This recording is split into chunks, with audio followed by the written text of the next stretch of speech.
Hey, we finally made it. We're down here in Tunica, Mississippi on what is turning out to be a balmy day after slight rain. And we're at the National Bikers Roundup. Harley-Davidson has an extraordinary display under the Iron Elite campaign, headed by Mr. John Commission, the Director of Marketing in charge of the African American demographic. And we're standing here with John in front of one of their latest exhibits, a mechanical device with a motorcycle on it. Hey John, how you doing, man? I'm fine, Terry. How are you? Pretty good. What do we got going on over here? So what you're looking at is something we call a jump start, and it was created from some of the insights that we have seen at motorcycling events.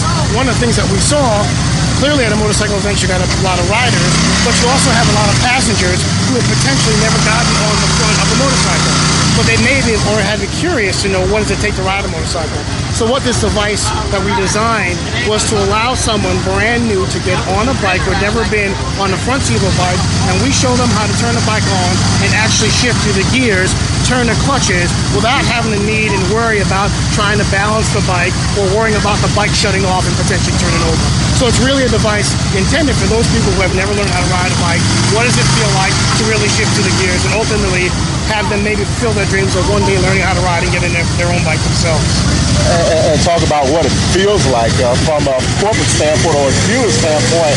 Wonder what the conversion ratio is. You know, honestly, I don't really know I know what the conversion rate is in terms of when I'm talking about a learn to ride type of program. We don't really have solid stats in terms of conversion from this device. What we do know though is that people who get on this device, we think have a higher propensity to actually think about joining a class, not necessarily going to potentially buying a motorcycle. Because again, what you typically find is people who come to this thing have that itch inside them, and they're trying to confirm or deny if in fact it's something they want to move forward with. And so it's like I said, it's been a pretty good device in terms of trying to help us go into maybe a general crowd and really trying to find those potential motorcycle enthusiasts out there, really get some what I call the strength to even think about, maybe I want to learn how to ride. What are the numbers looking like? Speaking of folks learning how to ride, where are the new customers coming from these days? New customers, I think, are coming from, in general, all of the outreach groups. We've seen a tremendous increase in the outreach markets that we've served, women, African American, Hispanics.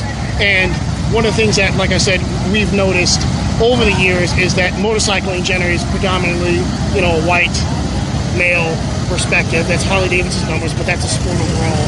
And for Harley-Davidson to grow, and we think the motorcycle industry to grow, there's going to be, I believe, a lot more focus on other companies to focus on some of the underserved markets, women, Hispanic, young adults in general, and say, how are we serving their needs, not only from a product standpoint, but also from an experience standpoint moving forward. Speaking of underserved markets, the National Bikers Roundup, which we're situated at today, is primarily an African-American event, the history thereof, and you have a campaign called Iron Elite. Tell us about that and the direction the motor company is going in. So the Iron Elite campaign, to tell you the truth, is even though the word campaign is something that we throw around in marketing, I actually think about more of it as an entire platform in which we wanted to better understand what has been the history of African American riders in the sport of motorcycling, and then more importantly, how is that history and the motor company history kind of entwined. And so it's really a platform about celebrating the history and the impact of African American riders in the sport of motorcycling in the past and in the present. And when we do that, we believe, you know what, we have an opportunity to kind of establish our long-term history with African American riders with new customers to say, you know what, the motor company may not have, in my opinion, quote-unquote, acknowledge you, but today we're going to acknowledge you. We're celebrating what you guys have done, and we're also, in my opinion, saying we're watching the things that are going on the street.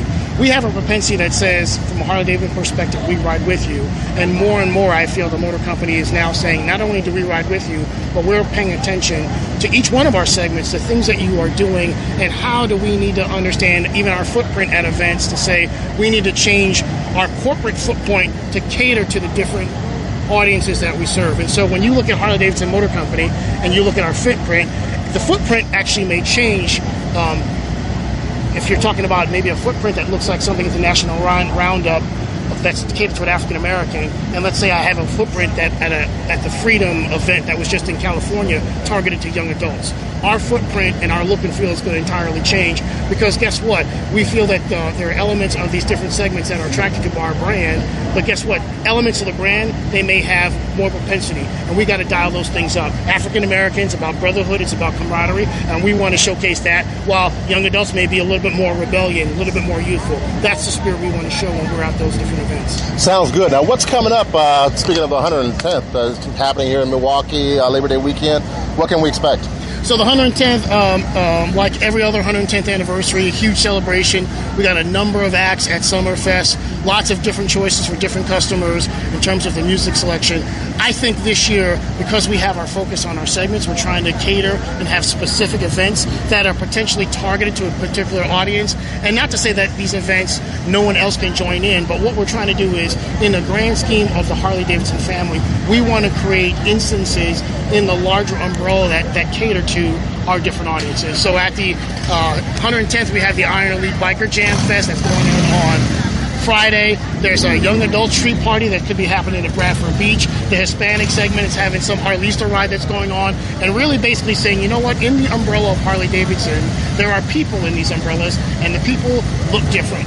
Right? They may all love Harley-Davidson, but what are these unique experiences that we want to say, guess what, we know who you are, and we know that you may want to party a little bit differently than everybody else. Let's try to put together some experiences that really recognize how you want to do it and how you want to celebrate being 110 years of Harley-Davidson owner. Very good. Appreciate those comments. I appreciate the perspective of where we are with Harley-Davidson these days, what the motor company is offering, and looking forward to the 110th in Milwaukee. John Commission, thank you for taking a moment of your time this afternoon to talk with us. Thank you very much, Terry. You have a good day. I'll try seeing them on bikers. Yeah, that was a little private joke at the end, but actually I mean business about my motorcycle. We've got an instance that's going on for the last couple of years, but that's another story. I'm not going to allow that personal stuff to get in the way of accomplishing some great things on behalf of the motorcycle community. So once again, I'm taking that sacrifice, taking that personal hit, but listen, I'm not just taking it. I'm going to come after it, and we're going to deal with this thing. But first things first, we've got the 110th anniversary coming up in Milwaukee and so much more. Keep it locked in right here at worldofsoulmc.com. World of Soul MC.com.